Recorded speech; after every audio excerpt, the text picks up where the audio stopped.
자, 44페이지 장영희 씨의 나와 남이라는 수필입니다. 자, 이 작품은 수필입니다. 자, 수필이면 여러분들 고등학교 1학년 때 생각해 보세요. 자, 수필하면 제일 문제가 많이 나오는 게 수필의 특징이었습니다. 수필의 특징으로는 제일 첫 번째 뭐가 있냐면 개성이 있는 문학이었습니다. 개성적인 문학이었고요. 그다음 두 번째, 수필의 형식 제한이 있을까요?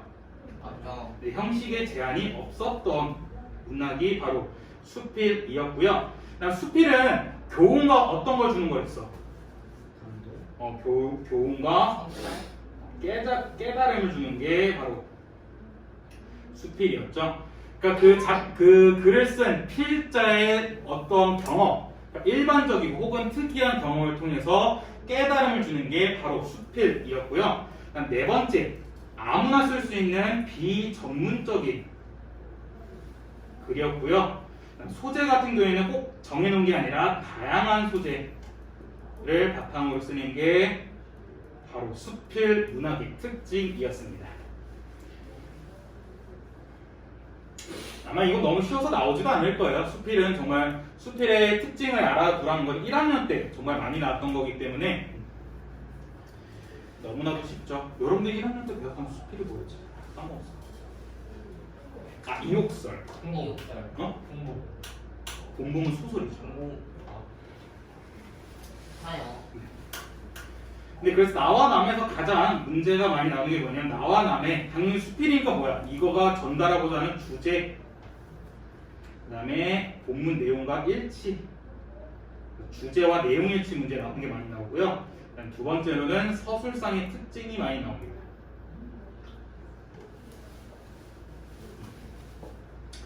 이 두 문제가 좀 많이 나오는 게 나와 남 파트니까 잘 받아두시길 바랍니다. 학교에서 나와 남 나갔나요? 네. 네, 그럼 대충 내용 다 기억하시겠죠? 쉽죠, 내용이. 그렇게 크게 어렵지 않은 거고. 그러니까 이게 그거죠. 네 생각만 하지 말고 남 생각도 하고 살아라 라는 거죠, 지금. 자, 가부분 보도록 할게요. 아주 옛날 프로메테우스가 인간을 빚으면서 각각의 목에 두 개의 보따리를 매달아 놓았다고 한답니다. 네, 지금 이거는 그리스 로마 신화, 그리스 로마 신화로 글을 시작하죠. 이렇게 그리스 로마 신화로 글을 시작하는 이유는 뭘까요? 이렇게 하면 어떤 효과가 있죠? 좀 더 흥미를. 네, 그렇죠. 독자의 흥미를 유발하는 효과를 지니죠.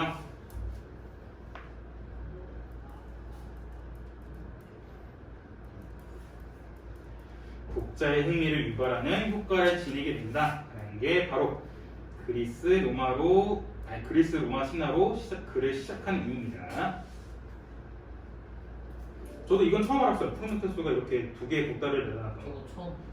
프로메테우스는 저 그냥 알고 있는 불을 갖다 준 그 모험학과가 있는데 처음 알았습니다.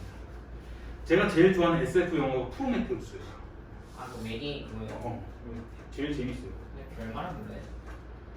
그게 좀 재밌어. 자, 그 다음에 보따리 하나는 다른 사람의 결점으로 가득 채워 앞쪽에 뒀답니다. 또 다른 보따리 같은 경우에는 자신들의 결점으로 가득 채워서 등 뒤에 달아놨답니다. 그러면 우리는 살면서 눈앞에 있는 이 보따리, 남의 결점으로 채운 보따리만 계속 보게 될 테고 등 뒤에 있는 것은 보기 힘들겠죠. 그러니까 이게 뭐야? 남의 결점만 계속해서 짚는단 말이야. 넌 병신이구나. 넌 병신이구나. 자기도 뒤에 병신이 있으면서 이렇게 얘기를 하는 거죠. 그래서 사람들은 앞에 매달린 다른 사람들의 결점들은 잘도 보고 시시콜콜 이리 뒤지고 저리 꼬투리 잡지만 뒤에 매달린 보따리 속의 자기 결점은 전혀 볼 수 없게 되었다고 합니다. 그래서 이 부분이 지금 자기 결점을 보지 못하고 타인의 결점만 보는 인간의 면모를 보여주는 건데 이 글 전체를 읽으시면 아시겠지만 이게 바로 이 글자, 필자가 말하고 싶어하는 전달하고자 하는 내용이었죠.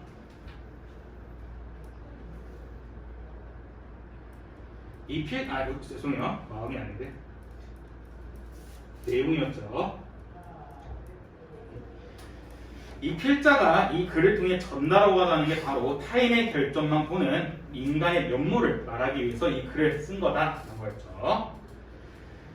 자, 나 부분으로 가시면 따지고 보면 아무리 평판 좋고 훌륭한 사람일지라도 내 마음만 먹으면 비난거리를 얼마든지 찾아낼 수 있다. 인간 성향이라는 게 모두 양면적이어서 마음먹기에 따라 얼마든지 서로 상반되는 해석이 가능하기 때문이다. 아주 겸손하고 나서기 꺼려하는 사람들은 카리스마가 부족하고 자신감이 없다고 비난하고, 반대로 박력 있고 당당한 사람들은 겸손하지 못하고 대바라졌다고 욕한다. 그런가 하면 쾌활하고 잘 웃으면 사람이 가볍고 진중하지 못하다고 욕하고, 잘 웃지 못하고 진중하면 괜히 무게져진다고 욕한다. 상냥하고 사근사근하면 내숭 떨고 여우 같다고 욕하고, 상냥하지 못하면 뻣뻣하다고 욕한다. 너그럽고 많이 베푸는 사람에게는 잘난 척하고 우월감을 갖고 있다고 비난하고, 잘 베풀지 않는 사람은 또 구두쇠이고 편협하다고 욕한다. 참 인생 피곤하게 살죠. 그쵸. 네, 그래서 여기 아주 겸손하고부터 여기 욕한다까지는 지금 예시를 들어준 거죠. 상반된 해석의 예시 총 4가지를 이렇게 들어줬습니다.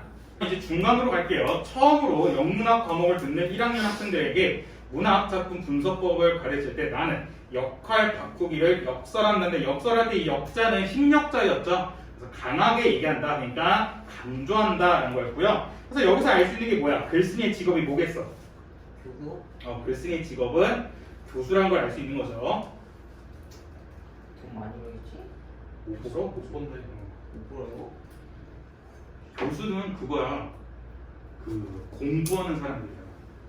연구하는 사람이 들어와서 강의. 그래서 이 사람들 그 연구비 지원 못 받으면 진짜 가난해.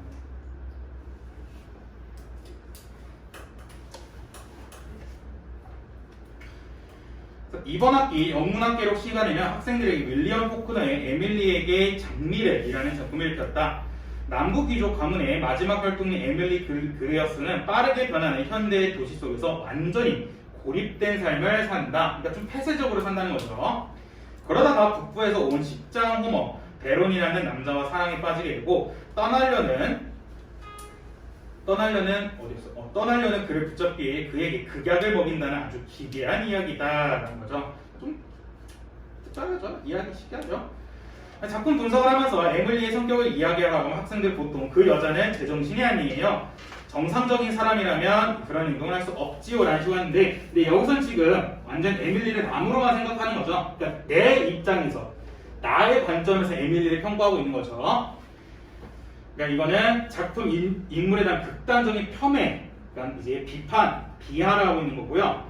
그렇게 말하면 토론이고 분석이고 아무것도 할 수 없다. 어떤 작품에서 작중 인물이 그저 남이고 그의 행위는 괴팍스러운 성향을 가진 남의 일이라고 단정해버리면, 그러니까 자신의 일과 전혀 관련이 없다고 생각해버리면 나와 남 사이에 공존하는 인간의 보편적 성향을 공부하는 문학은 애당초 의미를 잃는다. 그러니까 이게 무슨 말이냐면, 소설이나 시에서 얘기하는 그 인물을 그냥 나의 관점에서 평가하는 게 아니라 그 사람의 입장에서 다시 한번 감정이입을 해보라는 거죠.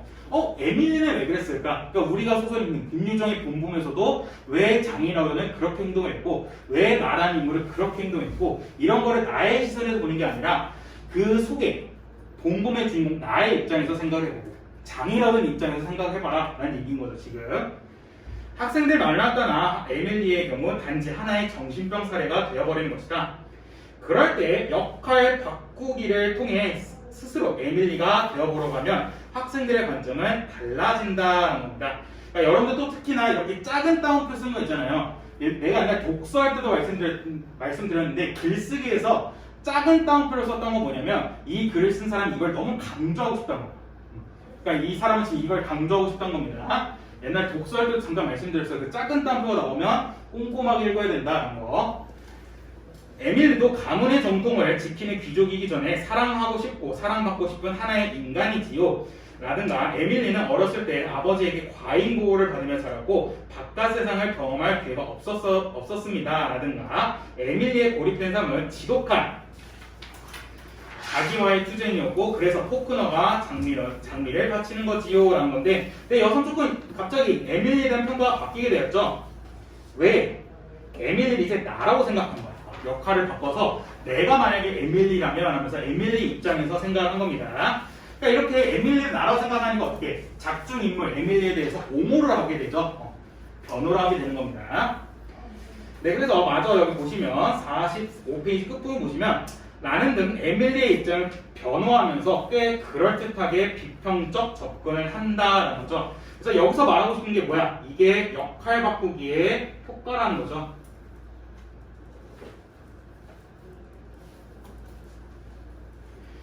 그래서 역할 바꾸기의 효과는 좀 더 있어 보이는 말로 하면 자기 중심적 사고를 벗어나는 거죠.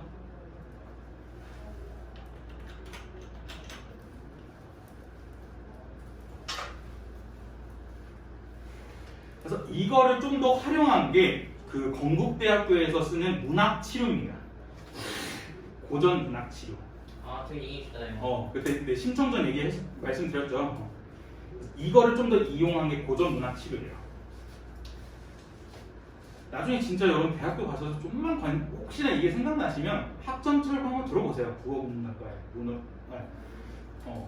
웬만한 요즘 국어국문학과 다 문학치료가 있거든요.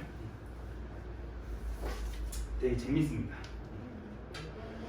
네, 그래서 45페이지의 핵심 정리 보시면 여기 이번 에밀리에 대한 평가의 변화를 보시면 처음으로 나무로 본을 에밀리를 나무로 생각했을 때는 되게 비정상적인 인물이라고 폄훼했지만 역할 바꾸기를 통해서 이제 나로 보면서 내 입장을 변화하면서 비평적인 접근을 하였다, 옹호하였다라고 할 수 있었죠.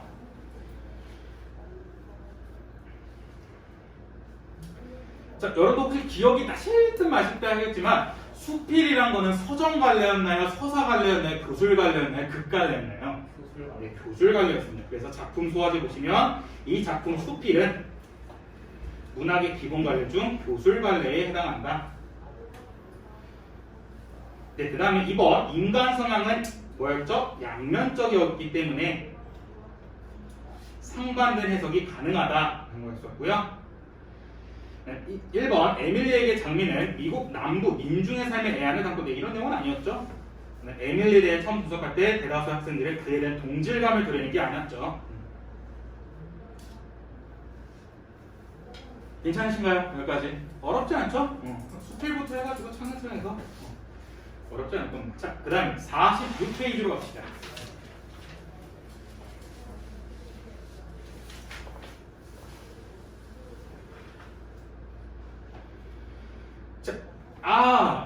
맞아, 생각나는 게 말씀드리면 무빈이랑 유찬이죠. 문화상품권 죄송합니다. 제가 신고가 들어왔어요.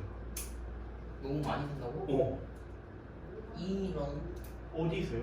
그 교보 자체에서 그 조회를 하더니 이거 신용카드를 너무 많이 사신다고. 체크카드로. 그래서 지금 제가 5월달에 결제를 못해가지고 6월달에 다시 결제를 해야 된다거든요. 죄송합니다. 그래서 다음 주에 드릴게요. 차라리 카카오페이나 아니 그런 걸 주는 거가 좋죠. 그게 좀 그림이 좀 이상해. 학생과 그 학원에서 카카오페이로 보낸 것 자체가 조금 그렇죠. 그림 자체가 조금 이상해. 상을 주는 게 좀. 그러니까 이게 잘했다고 하는 건데 카카오페이로 주게 되면. 네, 말로 갈게요. 남이기 때문에 안 되고 나이기 때문에 괜찮다라는 논리인데 이게 지금 사자성어 아니고 우리가 쓰는 말로 뭐가 있죠? 내로남불이죠. 타인에게는 엄격하고 자신에게는 관대한 자기 중심적 사고죠. 이 논리는 어쩌면 인간의 본능인지도 모른다. 많은 학생들 앞에서 강의할 때 나는 가끔 엉뚱한 생각을 한다. 누구나 다 똑같이 얼굴에는 눈 2개, 코 1개, 입 1개가 있다. 그런데 어쩌면 그렇게 똑같은 조합으로 50명이면 50명, 100명이면 100명의 얼굴이 다 각각 다를 수 있는가? 100명은 고사하고 그 똑같은 조합으로 크로마뇽인 이후 완벽하게 두 얼굴이 똑같이 겹치는 예는 없었으리라는 거죠. 그러니까 뭐야? 개수는 똑같은 거죠. 눈 2개, 코 하나, 귀 하나 똑같은데 그렇다 해서 완전 그 똑같은 컨트롤 C, 컨트롤 V는 여태까지 세상에 없었다라는 거죠. 네, 그런데 두뇌 과학자들에 의하면 두뇌 과학자니까 이건 뭐야? 얘네는 전문가죠. 전문가의 의견 혹은 전문가의 견해를 인용하는 거죠. 이렇게 전문가의 견해를 인용하면 어떤 효과가 있냐면 신뢰성을 더 주죠. 뭐 신뢰성을 준다 혹은 내용을 더 뒷받침해 준다 다 같은 말이죠. 아, 근데 나만 더워? 네? 나만 더워? 몸부터 왜 이렇게 덥지? 28도 아닌가요? 어. 풍량도 세게 할 겁니다. 제가 그럼 풍량 건드리긴 했거든요. 풍량. 엄청 더워. 열번 치고. 아니야, 너 오늘 나 요즘 불교의 말씀을 계속 들어. 막 범민 선생님 막 그런. 요즘 그래서 여러분의 회기를 통해서. 그래서 요즘 최대한 스트레스를 안 받고 살라 해. 열을 안 받고. 그러면 또 살도 빠지고 저렇게 몸도 엎드려 있으면 열을 받긴 하는데 그래도 뭐 내 입장에서 생각하는 게 아니라 유찬이 입장에서 생각해 보는 거지. 아 역할 바꾸기. 얼마나 수업이 족같으면 저렇게 할까? 고개 이렇게 생겼는데. 선생님 표정이. 얼마나 수업이 족같으면. 그래서 두뇌 과학자들에 의하면 우리의 속모습은 겉모습보다 더 차이가 난답니다. 이게 무슨 말이냐면 속모습, 뇌는 겉모습, 얼굴보다 더 차이가 많이 난다 해요. 그러니까 뇌가 다 다르게 생겼다 하죠. 얼핏 보기에는 똑같이 큰 골, 작은 골로 이루어져 있고 생김새도 비슷하게 보이지만 두뇌마다 제각각 조금씩 찌그러진 정도나 굴곡, 주름 잡힌 정도가 달라서 절대로 두 개의 두뇌가 완벽하게 같을 수 없다는 겁니다. 이거 되게 신기했어요. 저도. 즉 사람마다 살아가면서 제각각 다른 경험을 하고 그 경험에 따라 받는 느낌, 기억, 생각이 두뇌의 작은 선이나 주름을 하나씩 만들었기 때문에 억만 년이 지나도 똑같은 두뇌는 있을 수 없다는 겁니다. 왜냐하면 사람마다 겪는 경험, 기억 이런 것들이 다 다르기 때문에 똑같은 두뇌는 없대요. 아쉽죠? 뉴턴이라든가 아인슈타인 두뇌가 우리한테 들어왔으면 좋았을 텐데. 자, 그 다음에 봐. 비슷하면서도 다르고 다르면서도 비슷한 우리들 앞뒤로 보따리 하나씩 메고 돌아다니면서 열심히 앞 보따리를 뒤적거려 보지만 그러니까 이거는 또 남의 결점을 막 또 욕하는 거죠. 결국은 앞 보따리나 뒤 보따리나 속에 들어있는 건 매 한 가지다. 그쵸? 그러니까 보따리는 뭐야? 앞에 있는 게 좋은 거고 뒤에 있는 게 나쁜 건 아니었잖아. 앞에 있는 거든 뒤에 있는 거든 다 결점이 있는 거였죠. 그렇기 때문에 앞에 있는 거든 뒤에 있는 거든 속에 있는 건 다 똑같다는 겁니다. 이렇게 보면 장점이 저렇게 보면 단점이 되고 저렇게 보면 단점이 이렇게 보면 장점이 된다는 겁니다. 결국 장단점은 따로 없지만 어차피 세상을 판단하는 기준은 자기 자신이다 합니다. 그런데 제각각 나에게 맞는 도수의 안경 끼고 다른 사람 보니까 이리저리 찌그러지고 희미하고 탐탁지 않게 보이는 것을 당연하다 합니다. 그러니까 자기만의 관점을 이렇게 보게 되면 사람들이 다 다르게 보인다는 겁니다. 그러니 서로 다른 안경을 끼고 서로 손가락질하면서 못생겼다고 흉보며 사는 세상이 항상 시끄러운 것도 가능하다는 겁니다. 여기서 하고 싶은 말이 자기 관점에서 타인을 비판하면 갈등이 발생할 수밖에 없다는 거죠. 근데 이 부분 꼭 기억해 두세요. 서로부터 여기 부분이 나와 남에서 서술형 제일 많이 출제되는 부분입니다. 만약에 나와 남에서 서술형이 출제되면 이 부분에서 서술형이 제일 많이 나옵니다. 어떻게 나오냐면 작가는 사람들 사이에서 갈등이 일어난 이 원인을 어디서 찾고 있느냐? 바로 사람들은 저마다의 관점을 갖고 있는데 자기만의 관점으로 대상을 판단하고 타인을 비판하기 때문에 갈등이 일어난다는 겁니다. 그래서 이 형광펜 친구 꼭 기억해 두세요. 나와 남에서 서술형 출제되면 이 부분이 제일 많이 나옵니다. 4 봅시다. 이제 마무리합시다. 가끔 누군가 내가 항의한 일이 너무나 말도 안 되고 화가 나서 견딜 수 없을 때가 있다는 건데 이거는 그냥 자신의 내면을 솔직하게 드러냈다는 거죠. 며칠 동안 가슴 아래하고 잠 못 자고 하다가도 문득 만약 내가 그 사람의 입장이었다면 나라도 그럴 수 있을지 모르겠다라는 생각이 들 때도 있다. 그러면 꼭 이해하는 마음이 아니라도 오죽하면 그랬을까라는 동정심이 생기기도 한다. 물론 그렇지 않았더라면 좋았겠지만 그리고 그 대상이 나였다는 것이 너무 억울하고 마음 아프지만 그래도 마음의 응어리가 조금씩 풀어지면서 까짓것 그냥 용서해버리자라는 마음이 생길 때가 있다. 남의 마음을 나의 마음으로 헤아릴 때 생기는 기적이다 합니다. 그러니까 내 입장이 아니라 상대방 입장에서 생각하라는 거죠. 이게 하나의 관용이라는 거고. 역기사지라고 하네. 네, 역지사지도 그렇고. 자, 그다음에 한 유행가 가사에서 남에서 점을 하나 빼면 님이 된다는 말. 이거는 좀 반대입니다. 아니 원래 님이라는 글자에 점 하나 붙이면 남이 된다거든. 네. 그리고 조금 바꿔 쓰셨네요. 남에서 점을 하나 빼면 님이 된다고 했다. 아닌 게 아니다. 인간관계는 6살짜리 조카가 갖고 노는 자석 글자판에 글자놀이와 같은 것지도 모른다. 남에서 받침을 하나 빼면 나가 된다.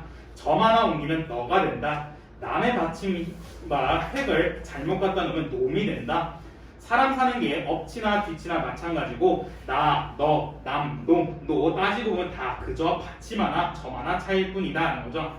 그러니까 별로 사람 사는 게 별 다를 게 없다는 거죠. 그 다음에 나랑 너, 남, 너 얘도 다 따져보면 별거 없다는 겁니다. 차이점이. 그런데도 왜 우리는 악착같이 나와 남 사이에서 깊은 골을 파놓고 힘겹게 살아가는지 모르겠다라는 식으로 맨 마지막에 뭐라 하냐면 나와 남을 지나치게 구분짓는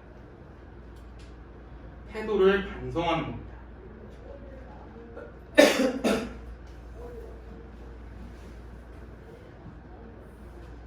오케이, 쉽죠? 네. 원래 스킬 자체가 좀 쉽지 않아요. 그렇죠. 자, 47페이지. 네, 작품 소화제부터 볼게요. 작가는 누구의 견해를 인용하고 있냐면 두뇌 과학자들의 견해를 인용하고 있죠. 작가는 인간관계가 글자놀이 같다고 하고 있습니다. 얼핏 보기에 사람마다 뇌가 매우 다르게 생겼다. 아니죠. 똑같이 생겼죠. 둥글둥글하게 생겼죠. 작가는 타인의 행위로 인해 갈등을 했던 경험이 있다. 이런 경험이 있다고 얘기를 했었죠. 그래서 이때 관용을 베푸는 게 중요하다 하고 있었죠.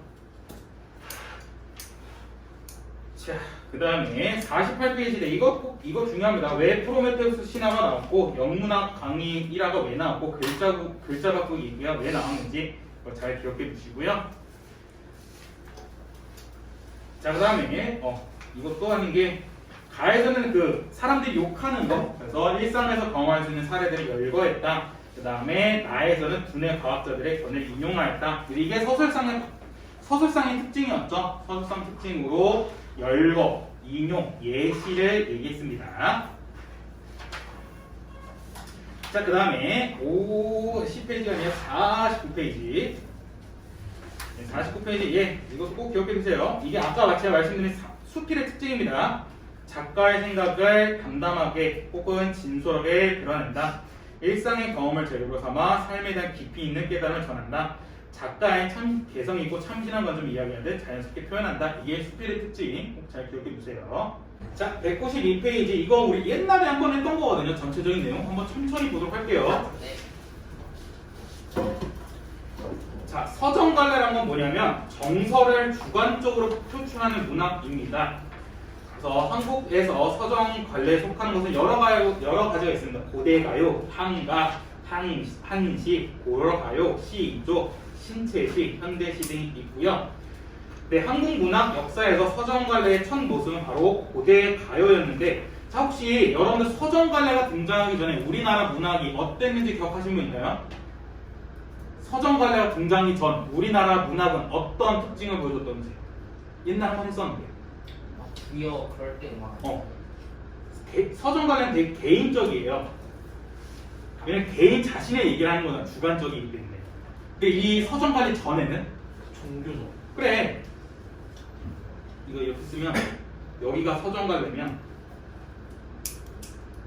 서정관례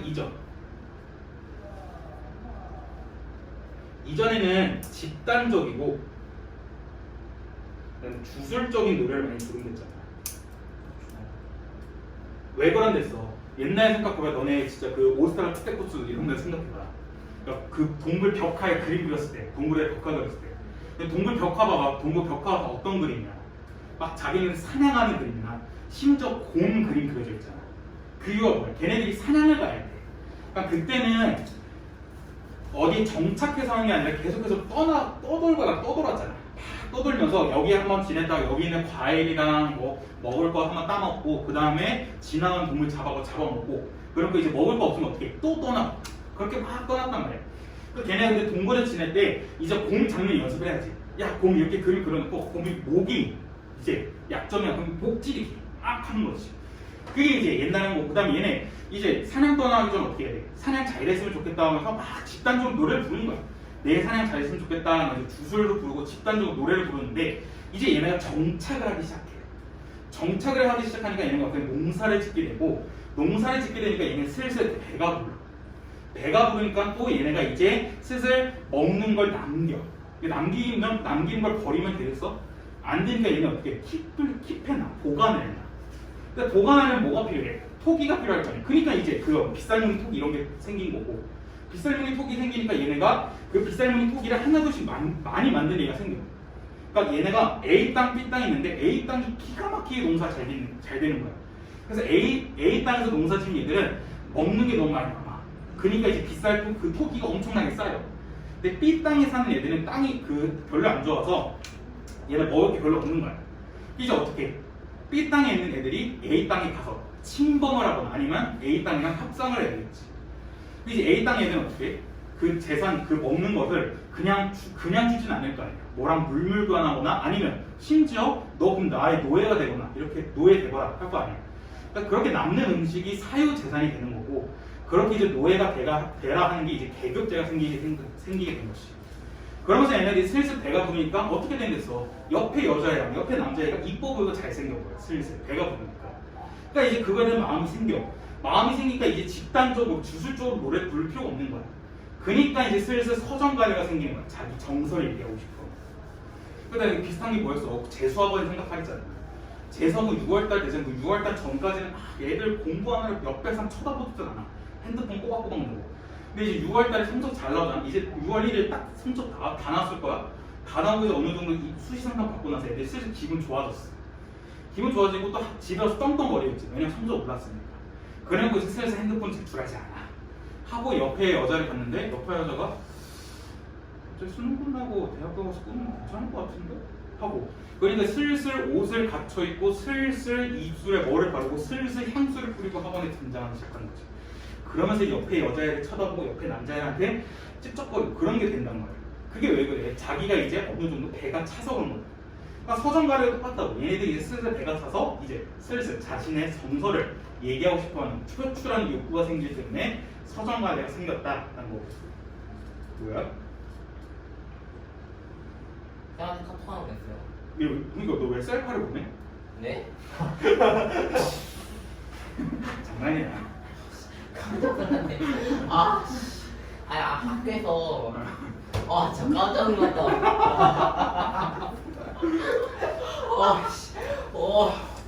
내일 시간 필요하겠다. 아무튼 재밌다.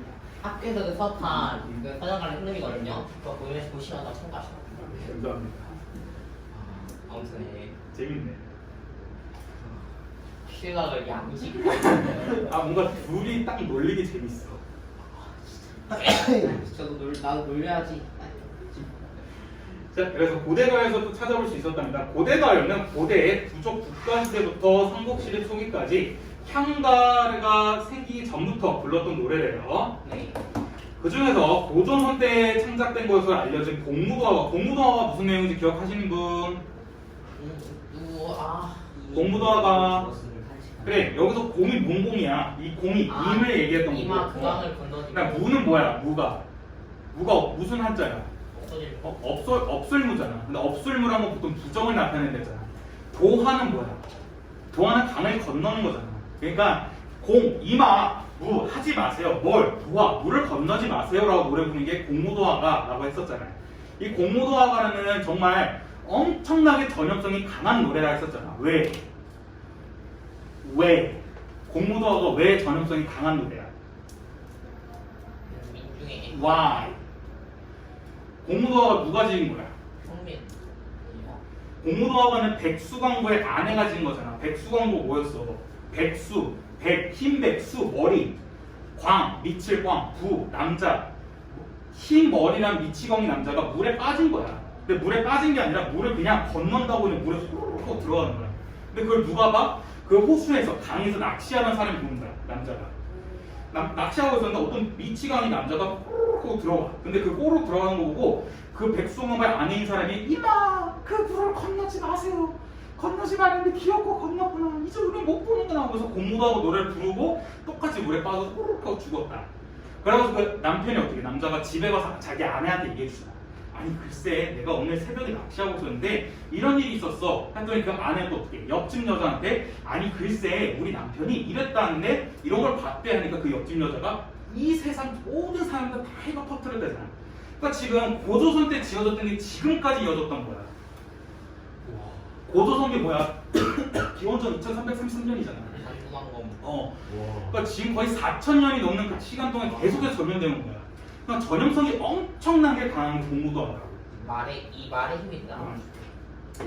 그 다음에 고구려 유리왕이 지었던 황조가는 뭐야? 황조가 암수 꾀꼬리 나무. 그래 이건 대표적인 객관상간물의 대조를 보여주는 거였잖아.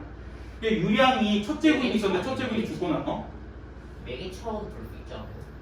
그 나는 걸 보고 낚시의 감정이 유발됐으니까. 매개차는 아니고 오히려 그 꾀꼬리가 암수가 정답게 노는 거 보고 네. 암수가 저 꾀꼬리 애들은 암수가 정답게 노는데 나는 혼자 있네. 반대되죠. 유리왕이 첫째 부인이 있었는데 첫째 부인 일찍 죽었죠. 일찍 죽고 나서 얘가 둘째 부인, 셋째 부인을 맺어. 근데 이 둘째 부인, 셋째 부인이 그렇다는 얘기죠. 둘째 부인이 똑같은 자기 민족이고 이 세 번째 부인 타민족, 외국 사람이라는 썰이 있어요. 그래서 이렇게 했는데 둘째 부인과 셋째 부인이 맨날 싸우는 거야. 유리왕한테 이쁨 받아나고. 그러다가 이제 셋째 부인이 못 참고 그냥 집을 떠난 거야. 나 도저히 둘째 부인을 못 지내겠어 하고 셋째 부인이 떠났어. 그러니까 유리왕이 그 얘기를 급하게 듣고 막 셋째 부인을 쫓아가. 그래서 셋째 부인 가지 마세요. 근데 셋째 부인이 나 당신 둘째 부인 때문에 도저히 못 살겠어. 우리 헤어져요. 하니까 유리왕이 그래 어쩔 수 없지 하면서 탁탁 하고 말을 타는데 나무를 봤더니 뻐꾸기 암수가 하면서 암수 정답게 노는 거 보면서 저 암수는 정답게 노는데 난 이렇게 혼자 있구나 라는 식으로 하는 게 황조가. 그래서 지금 뭐라고 썼어? 꾀꼬리 한 쌍과 자신의 처지를 대조함으로써 슬픔과 외로움을 형성한 작품이라고 나오고 있고, 그 다음에 가야국의 건국신화와 별군에는 구지가 뭐야? 거북아가 머리에 내놓아라 라는 거죠. 이거 관련된 또 배경서라가 뭐였어? 낚시하니까. 이걸 빼먹었구나. 고대어에는 뭐가 있겠지? 배경설화가 있겠죠? 이걸 빼먹었군요.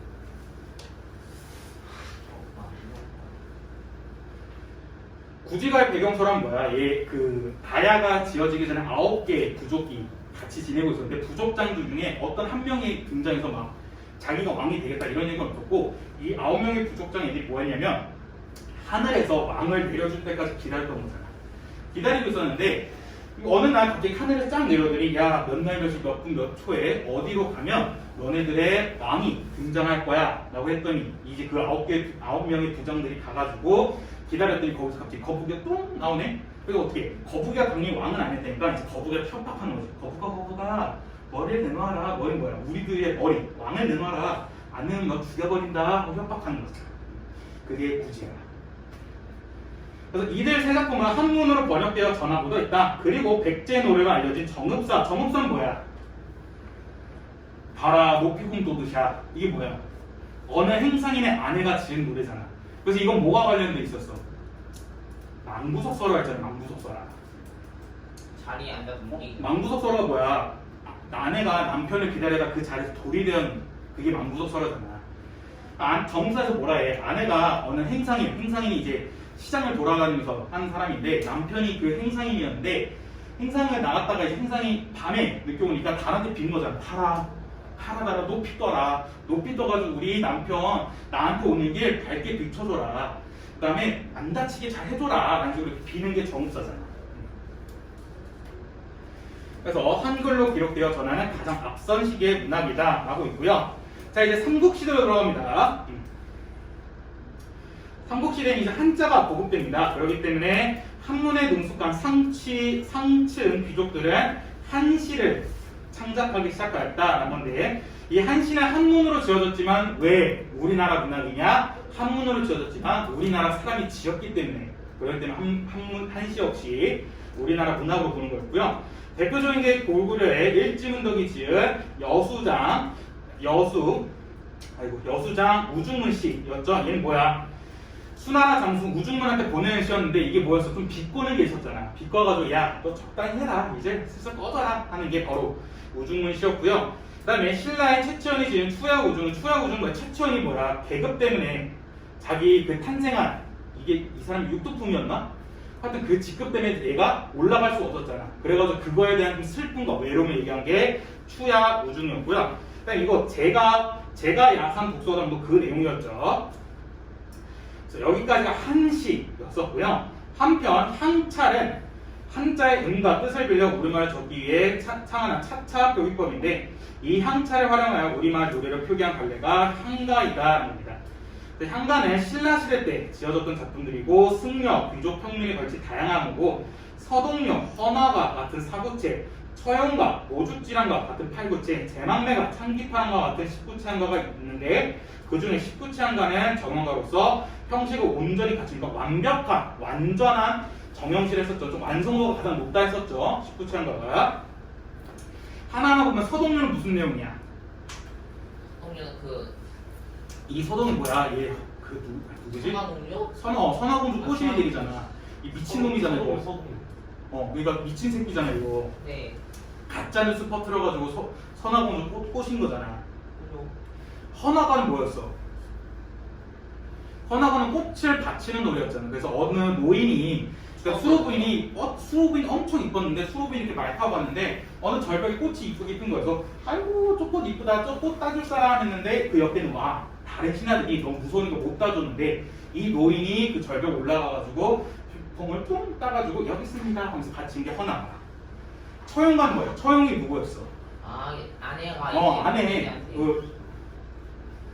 시할다이가 그렇죠. 그거 당해가지고 그래서 처용이 이제 그 여친을 용서해 준 거. 그래서 여친이 어떻게 거기서 이제 감명을 받잖아. 감명 받아가지고 이제 다시는 저뿐만 아니라 다른 귀신들도 처용네 집에는 못 가게 하겠습니다. 그래서 사람들이 문 앞에다 처용의 얼굴을 붙였다잖아. 그 처용의 얼굴이 되게 도깨비처럼 무섭게 생겼다잖아. 모죽지랑은 뭐야? 이 모가 사모하다고 죽지랑은 화랑 이름입니다. 그래서 죽지랑을 사모하는 이야기, 그리워하는 이야기가 모죽지랑가. 제망매가랑 창기파라는 건 다 아시고요. 이게 이제 향가 작품인 거죠. 근데 이 하나가에 옷을 줬다는 노인 옷을 줬다는 노인 어떻게 거기서 끝났어. 끝났어요? 헌화가는 그냥 그거야. 수로 부인이 인간과 자연의 그 중간책이란 거야. 네?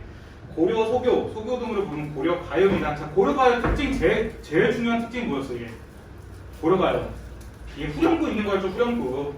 아니 남녀 상렬지사. 그렇지. 남녀 간의 사랑만 얘기하는 남녀 상렬지사였었고요. 그래서 얘네는 보통 분연체라는 게 연이 나눠진 거였죠. 그래서 삼오복, 청산별곡, 가시리 이런 작품인데 삼오복은 말 그대로 겁니다. 사가 사랑하는 거, 그리워하는 거, 그 다음에 모는 어미모점입니다. 그래서 어머니의 사랑에 대해서 얘기하는 게 삼오복이고요. 청산별곡은 뭐야? 이 청산에서 살고 싶다라는 얘기예요. 살얼이 났다, 청산에 살얼이 났다. 그러니까 이 지금 사는 삶이 너무 힘드니까 나의 이상세계인 청산에 가서 살고 싶다라고 하는 게 청산별곡이고요. 가시리는 뭐야? 가시리. 너네 1학년 때처럼 가시리. 떠난 입에 대한 떠난 입에 근데 가시리가 소극적이야, 적극적이야? 소극적. 소극적이었던 거죠. 얘는. 분연체 연이 나눠진 거고 그다음 후렴구가 있는 거였죠. 그래서 내용상으로는 인간의 충정, 남녀 간의 사랑, 이별의 정인데 더 메인은 이 두 개였죠. 애정과 이별, 얘는 두 개가 더 메인이었습니다. 자, 그 다음에 고려 후기에 형성된 시조입니다. 네, 조심하셔야 되는 게 시조는 조선 때 만들어진 게 아니라 고려 후기 때부터 만들어진 거예요. 이 시조는 조선시대 대표적인 서정가가 되었고 오늘날에도 꾸준히 향유되고 있다. 조선 전기에 시조 같은 경우에는 대체로 사대부들의 인연과 예술적 취향을 형성하는 데 초점이 맞춰져 있다. 그래서 강호시조, 이건 자연친화하는 거고요. 훈민시조, 백성들 알려주는 거, 이게 대표적인 시조라 할 수 있었죠. 시조 또 뭐 있었어? 양반들이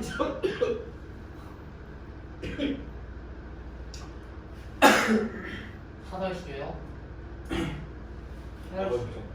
양반들이 지었던 것 중에 또 임금님이나 충, 그다음에 부모님이나 효, 그다음에 자연친화 이 세 가지가 메인이었고, 그다음 기녀, 기생의 애들이 쓴 시조는 뭐가 제일 메인이었어? 그리움, 그다음에 또 사랑. 또 기다림이 제일 메인이었죠. 네. 네, 강호시도로서는 도산시비고 고산국고가 강호사시가 어부사들은 대표적인 거고요. 훈민시도는 훈민가, 오륜가 등이 대표적인 작품으로 예상할 수 있습니다. 그다음에 여성의 감성을 노래한 황진이, 홍랑, 개랑 등 시조, 기녀 시조 또한 이 시기에 하나의 흐름을 형성했다는 거고, 조선 후기 때 되니까 이제 슬슬 한글이 만들어지죠. 한글이 만들어지고 한글이 많이 퍼지게 되다 보니까 그래서 이제 일반 백성들도 많이 만들어졌다는 거였고요. 그다음에 서민의 일상적인 체험과 욕망을 형성하거나 아니면 지배층의 부조리를 풍자하는 등 조선 후기의 다양한 현실과 문제의식을 담은 사설시조 역시 발달하였다는 거였고요. 네, 이런 게 여러 가지 있었고, 그 다음에 이제 가사가 등장하죠. 가사는 총 4가지 종류가 있었죠.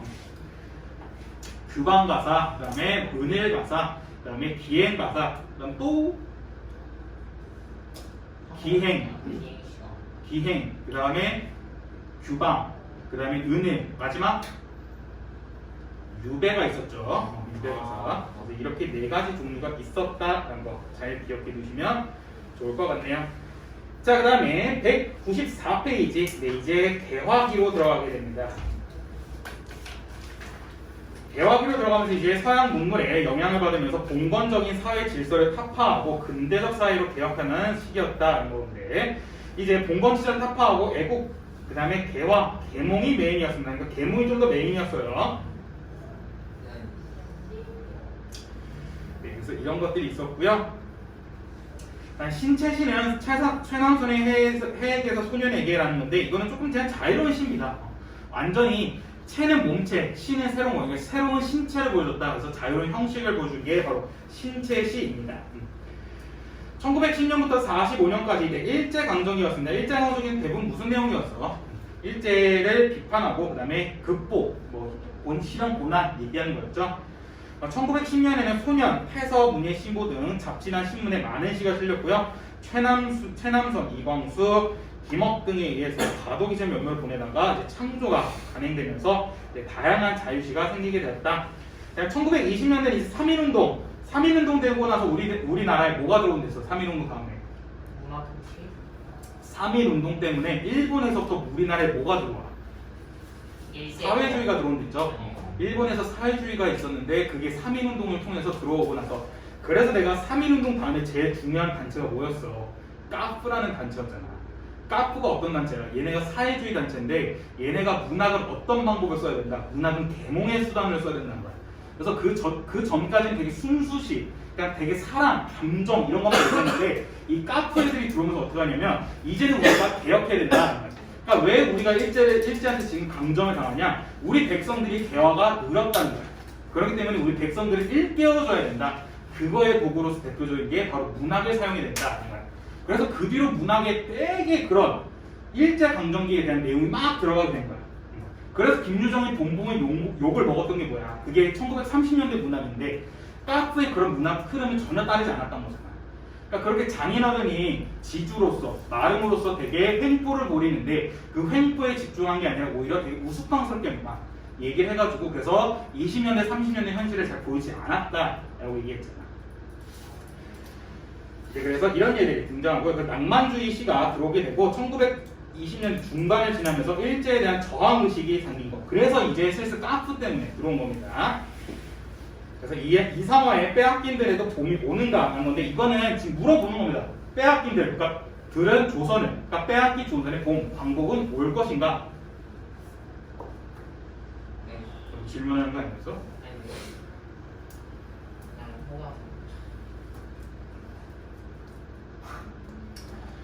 네, 그 다음에 서사시, 경향시 이런 게 등장했고요. 그 다음에 전통적 저항을 민요적 율격에 실어 김소월이라는 사람이 등장했고요. 한용운도 님의 침묵, 광복의 의지를 보여줬었죠. 30년대 문학은 이제 한층 더 성숙해지는데 김영랑의 모란이 피기까지인과 이제 김광윤의 라사등 같은 모더니즘 시가 등장하고요. 그다음에 서정주, 옷장환, 유치한 등 생명파 시인이 등장하고 청로파, 청로파 꼭 기억해두랬죠. 청로파 시인들 네. 3명 누구죠? 모거리형, 두진이형, 지훈이요. 박모걸, 박두진, 조지훈. 그러니까 왜 30년대부터 더 많이 생겼냐면 이 20년대까지 까프가 정말 최고였어.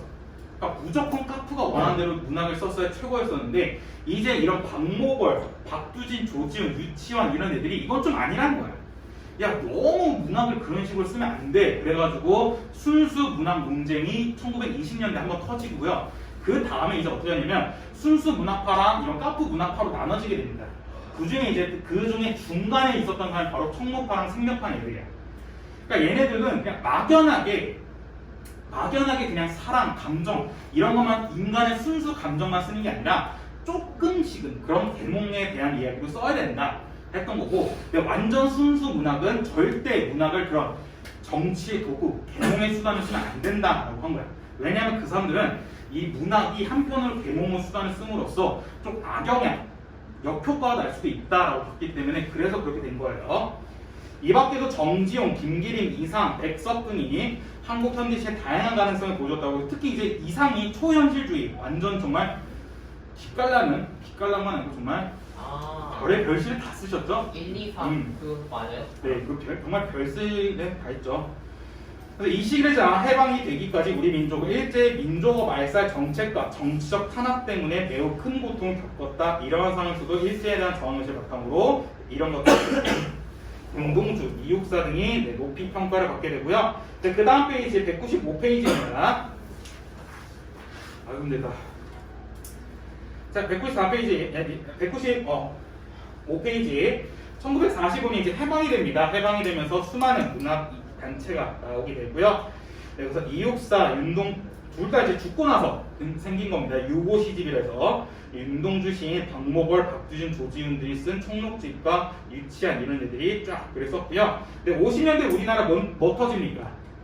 한국전쟁이 터지죠. 네, 한국전쟁이 터지기 때문에 이 한국전쟁이 내가 엄청나게 잔인한 전쟁이랬었잖아. 왜냐하면 이 전까지의 전쟁은 우리 민족과 타민족이 싸웠던 전쟁이야. 근데 한국전쟁이 뭐야? 우리 민족끼리 싸웠던 거야. 그래서 내가 그딴 쪽에 얘기한 게 뭐야? 당장에 우리 옆집에 있는 사람과 화호하다가 옆집 사람과 같이 싸우는 거야. 그러니까 지금도 마찬가지야. 지금 하다가 나는 북한 쪽이야. 근데 너네 남한 쪽이야. 그래서 너네랑 나랑 갑자기 전쟁터 싸우는 거야. 이렇게 하호하다가 선생 제자로 지내다가. 그러니까 그런 정도로 한국전쟁이 되게 잔혹했던 전쟁이야. 그렇기 때문에 그걸 겪고 나서 사람들이 엄청나게 피폐해진 거야. 그래서 그런 피폐해지고 되게 실존적 자기의 인생에 대한 우리의 삶은 뭘까라고 쓴 게 바로 한국전쟁 이후의 작품들이었고요. 그래서 전쟁시, 그 다음에 이런 전쟁의 허무함을 쓴 게 바로 한국전쟁 이후였습니다. 그 다음에 또 제일 기억해야 되는 거 4.19 혁명. 4.19 혁명 꼭 기억해두겠죠. 4.19 혁명의 정신을 이어받아 1960년대에는 김수영의 풀, 신동엽의 껍데기. 네, 얘네들 또 기억해. 또 얘네 말고 또 얘네 친구 또 있었잖아. 수영이 형이랑 동엽이랑 같이 다니는 친구. 김소월 형은 이미 죽었어. 타만을 쓴 사람 아니에요? 어? 타만을 쓴 아니요. 타는 목마름으로라는 작품을 쓴 사람.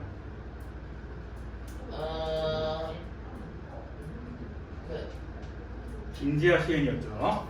이 세 명의 시인들이 대표적인 4.19 혁명. 그래서 이 사람들 뭐야? 참여 시인이 됐잖아. 그래서 부조리한 현실을 비판하고 고발하는 시는 참여시가 주목받았다. 그다음 70년대부터는 이제 급격한 산업화와 그 사회 경제적 능, 그러니까 이거 빈부격차 이런 것들을 얘기합니다. 그래서 이 70년대 나왔던 대표적인 소설이 뭐야? 난소공이죠. 난쟁이가 쏘고의 작은 공. 그래서 이 시기에는 현실 참여적인 경향이 크게 되었다. 그래서 오적의 김지아나 농무의 신경이 이해도 조태 이성구, 이시영, 정희승 등이 이량경의 작품을 발표했고요. 그 다음에 5.18 민주화 운동으로 인해서 80년대 이후 때는 역사 의식과 미의식을 더 고양시켰다라는 거. 그래서 민중 지향적인 시를 쓴 게 바로 5.18 민주화 운동 다음이었고요. 그 다음에 이 뒤로부터는 조금 이제 뭐 마땅히 쓸 게 없으니까 조금 더 새로운 기법들 막 씁니다. 이런 걸 써보면 어떨까? 이런 걸 써보는 거 어떨까? 라는 식으로 엄청 다양하게 씀으로써 이게 해체시 같은 거. 해체시는 좀 되게 글을 보면 이게 뭔 소리야 하는 식으로 되게 기괴하고 정말 와 이런 시가 뭐야? 이건 그냥 진짜 감상보다는 이게 뭐야? 라는 그런 느낌이 날 정도로 하는 게 바로 해체시였고요. 네, 그 다음에 김혜순, 이문재, 기영도 등 이시를 해왔고요. 그 다음에 90년대 이후에는 이제 민주화가 정착이 되면서 이제 더욱 다채로운 변화를 보여주게 되고, 네, 여기선 빠졌는데 90년대 이후부터 생기게 된 문학이 뭐냐면 페미니즘 문학입니다. 90년대 이후부터 생겼던 게 페미니즘 문학이다. 이거 쉽습니다. 황진이 어저내일 야 이거 인간적으로 너네 1학년 때 황진이 동집달 기나긴 가면서 얘 무조건 봤어 너네. 너네 1학년 때 문학 문제 생각해봐. 니네 학교 시그니처 문제가 뭐야? 이 작품과 유사한 정서, 태도, 표현 방식 고르려놓고 1번부터 5번 뭐 있어? 다 뭐 시조 작품 써놨잖아. 근데 시조 작품 너네 다 겹치잖아. 그거 중에 하나가 바로 어저 내일이야 했죠.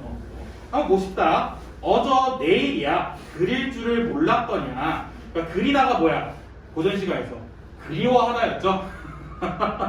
네, 그리워하다였죠. 그래서 내가 아이고 내일이야 그리워할 줄 몰랐더냐. 있으라 하더면 가겠지만 제 구태여 제가 굳이 가겠지만 내가 보내고 그리는 정을 그리워하는 정은 나도 모르겠다. 그러니까 황진이가 이한테 야 너 있어 하라고 하면 떠날 것 같으니까 먼저 보낸 거야. 야 우리 헤어져 했는데 그리고 나서 그리워하는 마음을 나도 모르겠다는 거야. 그게 바로 어저 내일이야 라는 작품이죠. 자 한번 보시면 어저 감탄사 썼네요. 감탄사 썼으니까 무슨 어조? 영판 쪽 어조.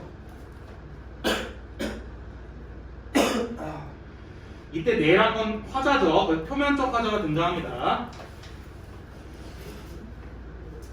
내 일을 그리워할 줄 몰랐거냐 하면서 이별에 대한 회한, 후회와 한을 보여주죠.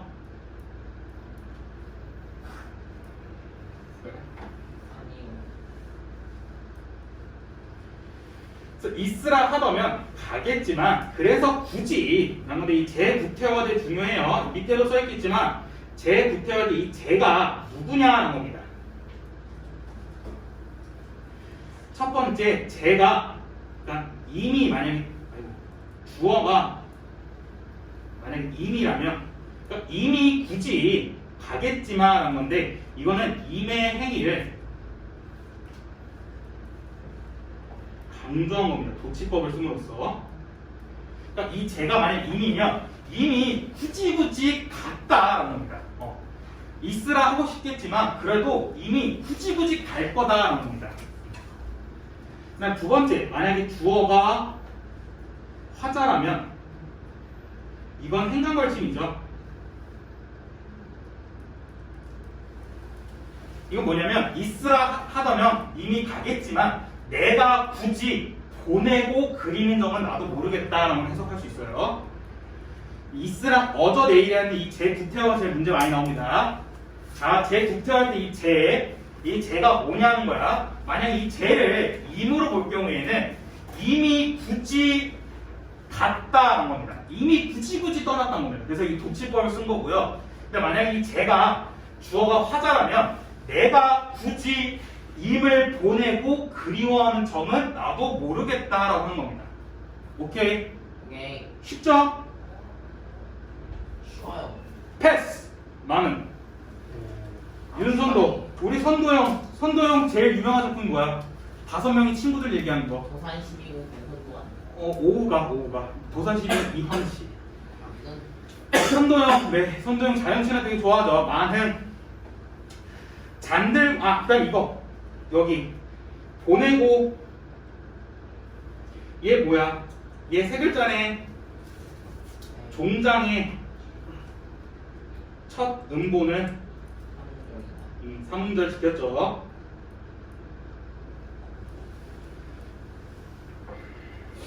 구태여가 뭐였어요? 굳이. 그래서 어르신분들은 여전히 구태여라고 하시는 분들 많잖아. 너는 구태여, 너는 국문과에 갔니? 이런 식으로. 이게 바로 하는 게 이별에 뭐라고 썼어요? 어디? 이별의 회화. 회한. 네. 후회와 한. 화환이요. 이걸 끼면 글씨가 이뻐진다 해서 꼈는데 그렇게 이뻐진 것 같아요. 개인적으로 저는 글씨가 좀. 저 나중에 있어요. 네. 그래서 쓴 치고 저 글씨 그려온 거 잘. 나도 그게 후회야. 이게 필요해요. 글씨가 다르면 좋아. 이게 패드립이 아니라 은근 부모님 글씨를 많이 따라하는 건 많아. 저 지금 부모님이 어. 앞이에요. 저희 어머님 글씨랑 똑같아요, 제가. 그래서 제가 어머님 글씨를 많이 봐가지고 어머니랑 근데 내가 제가 어른 거 학교 다닐 때 어머니한테 뭐 받아오라잖아. 그때 이제 우리 어머니 이름 수업하면 선생님들이 다 나 혼냈어요. 네가 쓴다. 근데 저희 아버지 글씨 진짜 잘 쓰십니다. 완전 팬 글씨. 저랑 똑같네요. 저희 아빠 글씨 하시요 나 이게 아닌가? 맞아. 쌤 여기 김치법도 아, 적어주세요. 맞아. 출생이 뭐? 쌤이 이거 중에 김치법도 봐. 이단하라고 했습니다. 아, 저희 글씨 됐구나. 부모님이 이단. 상처받았어 지금 되게. 아니 이거 똑같죠. 와, 여기는 초장이 떠난 임에 대한 그림이고 중장이 자존심과 연정사이의 갈등에서 임을 붙잡지 못한 아쉬움과 중장이 임과의 이별에 대한 회한과 그리움이다. 저걸 그대로 쓴 거네요. 한개 뗀 줄 알았는데 말도 안 돼, 이거. 아니 귀여운 거 아니에요? 아니, 아니 그러니까 부정적인 게 아니라 이게 나한테 도움을 주고 싶어서 이렇게 얘기한 거잖아. 그러니까. 아니 이제 몰랐네. 되게 귀여웠어. 이것도 적어야지. 중이법. 중이서. 귀여웠다. 중이법이다. 자, 많은 갑시다. 잠들고 혼자 앉아 먼 산을 바라보니 그리워하던 님이 온다 한들 반가움이 이리하랴라는데 이거 서리법 쓴 거죠. 그러니까 이거 무슨 말이냐면 자연 속에서 이렇게 있으니까 아이고 내가 그리워하던 님이 오더라도 지금보단 덜해. 그러니까 난 지금이 훨씬 더 행복해라는 겁니다. 그러니까 자연 속에 있다는 게 너무 행복하다는 겁니다. 말씀도 웃음도 아니어도 못내 좋다가 뭐였어? 좋아하다였죠. 그래서 내가 자연을 좋아한다라는 식으로 이심전심이니까 말도 필요 없다는 거야. 이심전심 뭐야? 네 마음이 내 마음이고 내 마음이 네 마음이라는 거잖아. 그렇기 때문에 우리는 말도 그런 거 필요 없이 다 알아 이 새끼야 라는 식으로 자연과 무라일체된 경지를 보여주는 게 바로 만행의 제3수입니다. 제3부적 현재 했을 때 잠들고 혼자 앉아 먼 산을 바라보니 그리워하던 님이 온다 한들 반가움이 이만큼 하랴. 말씀도 웃음도 안 해도 못내 내가 자연을 좋아하노라. 아니요가 안해예요. 아니요 안 해도 안해도 안 해도 우음이 웃음이었구나. 웃음도 있고 아니면 물음도 됩니다. 지금 무릎이야. 물음 다 돼. 쌤이 저거까지 안 말했을 것 같아. 자 그다음에 사소로 하면 누가 30은 뭐였어? 이거 삼정승 얘기하는 거였잖아. 삼정승의 대표적인 게 뭐야? 여기서 저기서. 그다음 삼정승은 대표적인 속세를 얘기하는 거잖아. 누가 30 속세보다 좋다 했더니 만승이라는 또 뭐였어? 만승이 그 수레가 만 개 있는 거였는데 그때 당시 수레가 만 개 정도 할 정도면 황제 정도였잖아. 그러니까 이 만승이 대표적인 또 속세를 얘기하는 거죠. 만승이 그 맨 처음에 쌤이 그 120개 그 시험 볼 때 그거 있던 것 같아. 당연하죠. 이걸 다 기억하고 오시면 엄청 이쁠 텐데. 그러니까 누가 상봉보다 좋다고 만승이 또 이 정도라 했냐? 그러니까 자연이 엄청나게 훨씬 좋다는 거야. 그러니까 자연에서 느끼는 즐거움이 누가 상봉 속세보다 좋다 했고, 그다음에 자연에서 느끼는 즐거움이 누가 만승 속세보다 좋다 했느냐? 자연에서 즐기는 즐거움이 만승 속세만 하겠느냐라는 겁니다. 그러니까 자연이 엄청 좋다는 겁니다. 이제로 헤어든 해아를 보니 생각해 보니까 소부허유가 뭐야 얘네? 옛날에 중국 사람. 얘네 벼슬 하지 않은 애들이야. 얘네 대표적인 속세에 싫어하는 애들이었잖아. 얘네 대표적인 소부와 허유. 그러니까 이게 왜냐면 누가 헷갈리네. 허유가 아마 그 소 주인일 거야. 소부인가? 허유가 하여튼 소부랑 미안해 헷갈려 잠깐. 소부가 허유가 이 두 사람을 얘기하거든. 근데 이 소부가 이제 엄청 뛰어났던 사람인데 황제가 소부한테 찾아와서 야, 너 나랑 같이 일하자. 너 언제까지 여기 속세에 자연이 있을 거야. 나랑 일하자. 우리 백성들을 위해서라도 일하자 했는데 소부가 싫다고 했는데 그 지나가는 허유가 소를 끌고 갔는데 속세라는 단어 들으니까 씨발 잘못 들었어 하면서 그 호수에 가서 귀를 씻었다고. 이게 그래서 소부와 허유거든요. 옛날 이야기잖아. 그래서 소부 허유가 야갔더라. 그러니까 정말 야갔더는 부정적이면 똑똑했다. 정말 소부 허유가 똑똑했더라. 아마도 인천하는이라는 것은 자연에서 즐기는 한가로운 즐거움인데 이거는 지금 소부 허유의 삶과 똑같은 일맥상통하는 거죠.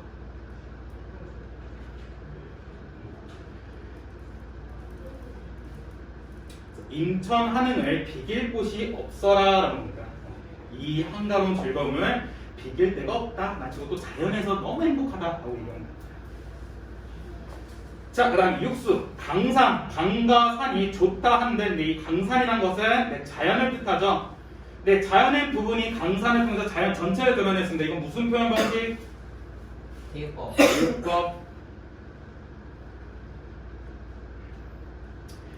강산, 자연이 좋다는데 내 분수로 얻었겠느냐? 누웠느냐가 이제 누웠겠다라는 건데 이게 얻었겠느냐라고 하는 거고요. 임금 은혜, 임금님 은혜란 겁니다. 은혜 덕분이란 겁니다. 임금의 은혜를 이제 더욱 알겠다라는 건데 이건 바로 유교적 충사상이죠. 그러니까 내가 이렇게 자연에서 즐기고 하는 거 내 분수, 내 능력을 얻었겠느냐, 이게 다 임금님 덕분이다라고 하는 겁니다. 그래서 아무리 임금님의 은혜를 갚고자 하여도 할 수 있는 일이 없다라는 겁니다. 그러니까 이걸 갚고 싶어도 갚을 수가 없네라고 얘기한 겁니다. 쉽죠? 너무 쉽죠? 자, 이제 마지막 일신이 사자하였더니 라는 겁니다. 근데 이거는 별 내용이 없습니다. 이거는 사자하였더니 뭔 뜻이에요? 살려고 했더니 이건 좀 다양하게 해석이 가능합니다.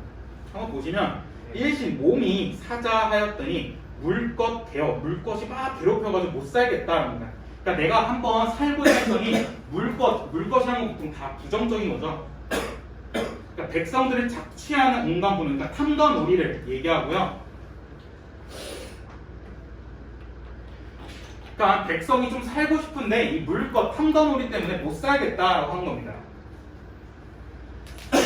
비파 같은 비나 삭기, 빈대 새끼를 얘기하고요. 사령 겉엔 등에 어이, 갈바퀴, 사마귀가 센바퀴 누른 바퀴 피격 겉은 가랑이며 보리아 겉은 소퉁이며 두륜잎, 갓단잎, 잔버륙, 외버륙, 뛰는 놈, 귀는 놈의 다리, 기더란 모기, 불이 뾰족한 모기, 살찐 모기, 여윈 모기, 그린 뾰룩이 심한 당벼루에 더욱 고약하구나 합니다. 그러니까 여기 중장 부분은 다 이거예요. 다양한 물것들을 예시 들어준 겁니다. 열거하고 해학적으로 표현한 겁니다. 이거 사설 시절이요? 네, 이거 사설 시조입니다. 중장 길이가 되게 길죠. 그러니까 지금 여기서 뭐냐면 탐관오리들을 다 벌레라고 칭한 거예요. 그러니까 풍자하는 거고, 그 다음에 내가 탐관오리 때문에 너무 힘든 거를 우스꽝스럽게 표현한 거예요. 해학도 있는 거고요. 그 다음에 물것들을 막 3개 이상 썼기 때문에 열거법도 있는 겁니다.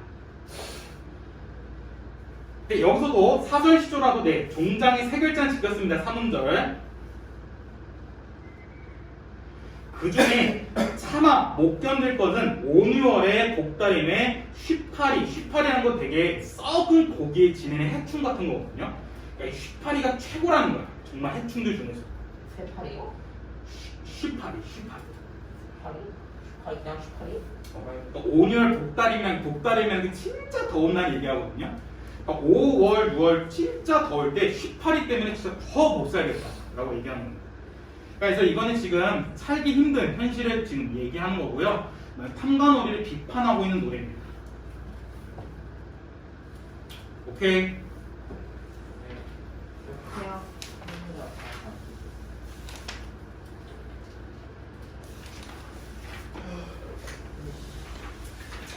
더하면 너네가 화내겠다. 수의 비밀을 내고 아, 수의 비밀 진짜 큰.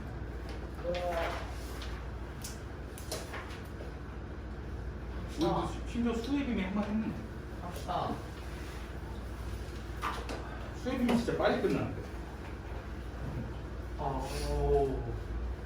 우리 13분인데 10분이나 남았는데. 하고 끝내야 되나? 10분이 남았는데. 또 유천이가 좀 기침하니까 더 열심히 해야 되겠어. 유천이가 저렇게 아픈 와중에 학원에 와서 수업을 듣는데 일찍 끝내면 유천이가 얼마나 억울하겠어. 그치? 독감이에요. 그러니까 너 독감까지 걸렸는데 이렇게 학원에 왔는데 수업을 대충 하고 집에 가면 얼마나 너가 그러겠어. 알겠어요. 그러니까 아프고 독감에 걸렸는데 빨리 끝내자. 열심히 해가지고. 여기 슬쩍 화를 내네. 이제 비꼰다고 화를 내네. 자, 한영훈의 수의 비밀입니다. 수가 뭐였어? 옷을 지는. 옷을 지을 때 그 마지막 딱 닉네임 샥 남기는 거지. 그래서 명품에 보통 이런 게 많다 했잖아. 너 못 들었나? 아마? 그래서 그냥 명품 같은 거에 이름 샥 남기는 건데 한영훈 시인이 이제 님을 위해서 열심히 옷을 지는데 그게 이제 옷의 마무리 단계, 최종 마무리 단계인데 그걸 하지 않는다는 거지. 왜? 아직 내가 그 옷이랑 같이 줄 보물을 못 찾았기 때문에, 그러니까 광복이 안 왔기 때문에 아직 거기에 술을 놓지 않겠다는 거야. 그래서 남들은 내가 옷을 못 짓는 건 알지만 나는 광복이 올 때까지 이 술을 놓지 않겠다라고 얘기하는 게 바로 수의 비밀이었죠. 간단했던 문학이었습니다. 자, 첫 번째부터 보시면 나는 내 표면적 화자 등장하죠. 나는 당신의 옷을 다 지어놨습니다. 이 옷이란 것은 당신에 대한 사랑, 정성을 얘기한 거고요. 나 뭐뭐 씁니다. 하십시오체 썼네요. 네, 하십시오체 썼으니까 병어체 쓴 거죠. 높임말 하십시오체. 오랜만에 듣죠, 하십시오체. 네, 진짜 오랜만이에요. 네, 시민이란 건 남성의 옷이거든요. 그러니까 또 신분이 되게 높은 사람. 그렇기 때문에 이 시민을 통해서 임의 신분을 추측할 수도 있고요. 아, 시민하니까 이미 되게 높은 사람이겠구나 라는 식으로 임을 신분까지 추측할 수 있고, 무엇보다 시미가 남성의 옷이기 때문에 화자가 여성임을 추측할 수 있는 거죠. 오케이? 둘 다 가능한 겁니다. 심이라는 게 높은 남성들이, 높은 선비들이 입는 옷인데, 그래서 여기서 이는 되게 높은 사람이고 그 다음에 남성의 옷이기 때문에 화자가 여성인 것도 알 수 있다는 거죠. 시미도 짓고 도포도 짓고 자리 옷도 다 지었습니다. 겁니다. 짓지 아니한 것은 작은 주머니에 술을 놓는 것 뿐입니다. 겁니다. 왜 술을 아직 안 놓았지? 라는 건데 그 주머니에는 아직 나의 손때가 많이 묻어 있습니다. 왜냐하면 짓다가 놓아두고 한 까닭이 있어요. 그러니까 마지막 해? 아니야, 좀만 기다리자. 해? 좀만 기다리자. 이런 식으로 계속해서 고민했던 거죠. 다른 사람들은 나의 바늘 솜씨가 없는 줄 알지만은 그런 비밀이 뭐냐면 아직 마무리하지 않은 이유, 그러니까 수의 비밀이죠. 그런 비밀은 나밖에는 아는 사람이 없습니다. 그럼 왜 이 사람이 아직까지 술을 놓지 않고 있느냐? 그 이유가 나오는데, 첫 번째, 나는 마음이 아프고 쓰릴 때는 주머니에 술을 놓으려면 나의 마음은 수놓는 금실에 따라서 바늘구멍으로 들어가고 주머니 속에서 맑은 노래가 나와가지고 나의 마음이 됩니다라는 겁니다.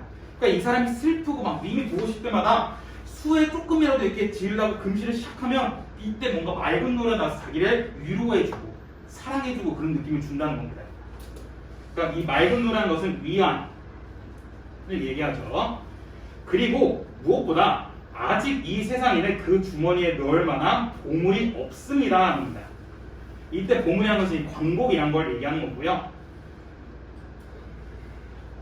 그러니까 술을 다 완성해버리면 어떻게, 이제 나를 위안해줄 게 없잖아. 그렇기 때문에 아직 완성하지 못한 거고, 그다음 무엇보다 이 옷을 줄 때 주머니에 보물까지 같이 넣어 주고 싶은데 보물이 아직 없기 때문에 아직 술을 다 완성하지 못한다는 겁니다. 그래서 이 작은 주머니는 짓기 싫어서 짓지 못하는 것이 아니라 짓고 싶어서 다 짓는 것이랍니다. 이건 역설적 표현이죠.